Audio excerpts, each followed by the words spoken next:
मुकाबले तो हुए मगर थोड़े से ठंडे हुए पिछली मुकाबलों की निस्बत। खासतौर पे पिंडी ग्राउंड में आज एक तरह से एंटी क्लाइमेक्स हुआ क्योंकि रन्स करने मुश्किल हो गए, नहीं तो 250-250 चेज हो रहा था। और उसकी बड़ी वजह यह थी कि थोड़ी सी पिच पे छेड़खानी हुई, थोड़ा सा बैलेंस क्रिएट करने की कोशिश की बैट और बॉल में।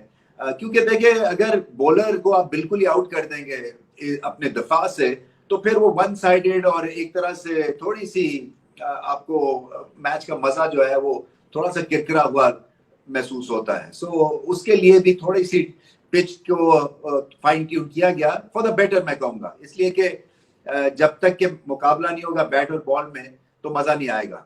ये जो दोनों आज के मुकाबले थे, खासतौर पे जो इवनिंग का मुकाबला था कलंदर्स और किंग्स का, वो तो इनकॉन्सिक्वेंशियल था क्योंकि रिजल्ट तो आपको पता चल ही गया था कि किंग्स बाहर हो गए और Qalandars top of the table है। मगर फिर भी इसलिए निगाह दोनों मैचेस पे थी कि बेंच स्ट्रेंथ अगर आजमाई जाएगी तो कौन सा ऐसा नया लड़का है जो कि इम्प्रेस कर सकेगा, उसको चांस नहीं अभी तक मिला, तो वो क्या रंग दिखाएगा। और हमने देखा कि अखलाक जो है वो इवनिंग के मैच में मैन ऑफ द मैच बने। ये डोमेस्टिक क्रिकेट में बड़ी जोर जोर से हिट्स मारते हैं, कीपिंग भी करते हैं। सो उनको मौका मिला और वो उन्होंने 50 किया कुछ ही बॉलों में, और जिसकी वजह से हमें ये भी पता चला कि बेंच स्ट्रेंथ बहुत सारी टीम्स की अनट्राइड अनटेस्टेड थी अनफॉर्चुनेटली। और अच्छी बात यह भी है कि जब भी बेंच स्ट्रेंथ को मौका मिला तो इन्होंने डिसअपॉइंट नहीं किया, क्योंकि जो लेवल ऑफ परफॉर्मेंस है और लेवल ऑफ टैलेंट है बाकियों की निस्बत उतना ज्यादा फर्क नहीं है जो कि बेंच को गरमा रहे थे प्लेयर्स। तो अच्छी बात है कि चले आज के दिन हमें कुछ नए चेहरे देखने को मिले। दूसरी तरफ मोहम्मद हारिस ने शानदार इनिंग्स खेली जल्मी के लिए, और जल्मी ने मैच जीता। उनके लिए इंपॉर्टेंट था ये मुकाबला जीतना। इस्लामाबाद यूनाइटेड बड़ी ऑर्गेनाइज टीम है, मगर ऐसा लगा जैसे इंटेंसिटी इतनी नहीं थी इस्लामाबाद यूनाइटेड की तरफ से। इवन पिशावर जल्मी ने भी अपने मेजर प्लेयर्स को रेस्ट दिया था क्योंकि वो भी क्वालिफाई कर गए हुए थे। मगर अच्छी बात ये थी कि जिनको भी मौका मिला उन्होंने बहुत ज्यादा कोशिश करके और बहुत अच्छे तरीके से अपना रोल जो है वो निभाया। देखिए, ये जो आपके पास एक टैलेंट है मोहम्मद हारिस, ये बहुत बड़ा टैलेंट है और इसके ऊपर खास निगाह और नजर रखने की जरूरत है, क्योंकि ये मैच विनर है ऑन द डे। सिर्फ इनको थोड़ी सी अपनी इस्लाह करनी है और आगे चल के बात करेंगे इनके बारे में, और क्योंकि ये boom boom play of the day के भी मालिक बनते हैं। बट ओवरऑल देखने में ये मिला कि लाहौर में शायद कंडीशंस मुख्तलिफ हों कंपेयर टू पिंडी, क्योंकि लाहौर में मुझे ऐसे लगता है बिकॉज लो स्कोरिंग थोड़े से मैचेस हो, थोड़ा बैलेंस हो बिटवीन बैट एंड बॉल, थोड़ी बाउंड्रीज भी बड़ी हो, और फिर प्रेशर भी होगा प्लेऑफ्स का। जब प्रेशर पड़ता है तो फिर आपके उस खुले अंदाज से आप ना बैटिंग कर सकते हैं और ना खुले अंदाज से बॉलिंग कर सकते हैं। हारिस रऊफ को थोड़ी सी और बॉलिंग में डिसिप्लिन लाने की जरूरत है, क्योंकि ऐसे मैच में भी 50 से ज्यादा रन खा लिए 4 ओवर्स में, बहुत ज्यादा ये रन होते हैं। थोड़ा सा एक्सपेरिमेंट कम, थोड़ा तवज्जो स्टॉक बॉल की तरफ, थोड़ा सा फोकस इनको और डेवलप करना है, क्योंकि कई दफा जो है आपका फोकस भी ऑफ हो जाता है। हर रोज आप खेल रहे होते हैं। शाहिन अफरीदी नहीं खेले, अच्छा किया, इसलिए कि अपने आप को फ्रेश रखें, जबकि मुकाबले थोड़े से तगड़े होंगे, टफ होंगे। इसलिए कि जब आप पे फेवरेट का टैग लग जाए, जो कि कलंदर्स पे लगा हुआ है, तो एक्सपेक्टेशंस बहुत हो जाती हैं। तो आपको अपनी ए गेम खेलनी पड़ेगी। राशिद खान के सर पे गेंद लगा पुल करते हुए, आई होप कि वो ठीक हो, क्योंकि वो बाहर चले गए थे और थोड़ा सा बैलेंस ऑफ दिख रहा था उनका। आई जस्ट होप, क्योंकि अब 2 दिन का रेस्ट है, तो उसके बाद जो जब ये मैदान पे उतरे तो पूरी तरह से फ्रेश उतरे। मुकाबले जो थे वो एक अनएक्सपेक्टेड रिजल्ट था। लाहौर कलंदर्स हार गई कराची किंग्स से। कराची किंग्स, जैसे मैंने कहा कि और दूसरा जल्मी जीत गए इस्लामाबाद यूनाइटेड से, सो वो भी हल्की फुल्की सरप्राइज थी, मगर कलंदर्स का हारना एक बहुत बड़ी सरप्राइज थी।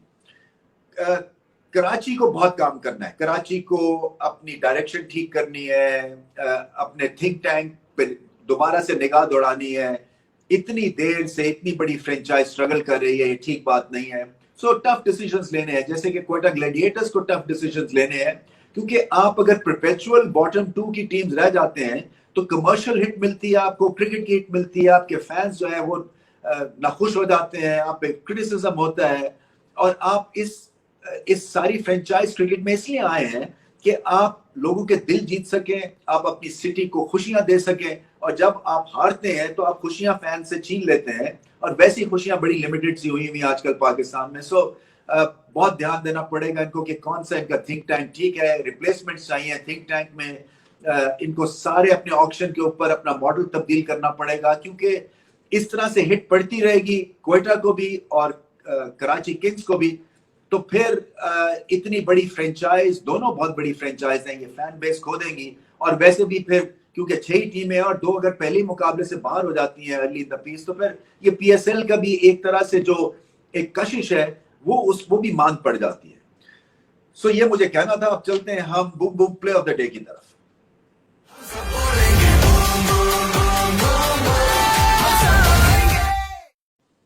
मोहम्मद हारिस है book book play of the day, और मैं खास तौर पे इनका तस्करा करना चाहता हूं क्योंकि ये मैच विनर है, फील्डिंग भी करते हैं, हालांकि कीपिंग आई थिंक इनको मिलनी चाहिए।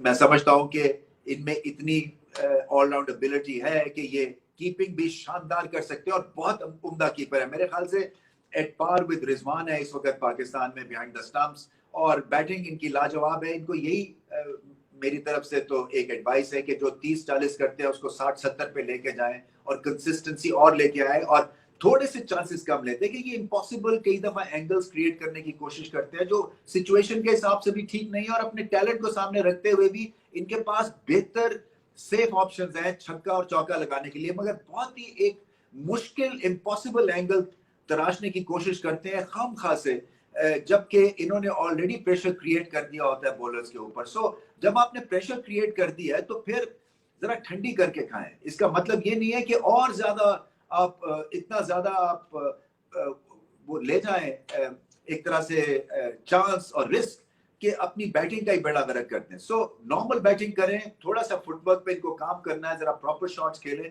क्योंकि ये जो गतका चलाना होता है ना उल्टा सीधा, इसमें तो कभी भी आपकी रेंज जो है वो बेहतर हो सकती है, मगर क्योंकि ऊपर के नंबर्स पे ये बैटिंग करते हैं या ओपन करते हैं नंबर 3 पे, तो इनको प्रॉपर बैट्समैन की तरह अपनी टेक्निक को डेवलप करना है, स्ट्रेट ड्राइव्स लगानी है, कवर ड्राइव खेलनी है, क्योंकि अभी ये बड़ी हिट मारते हैं।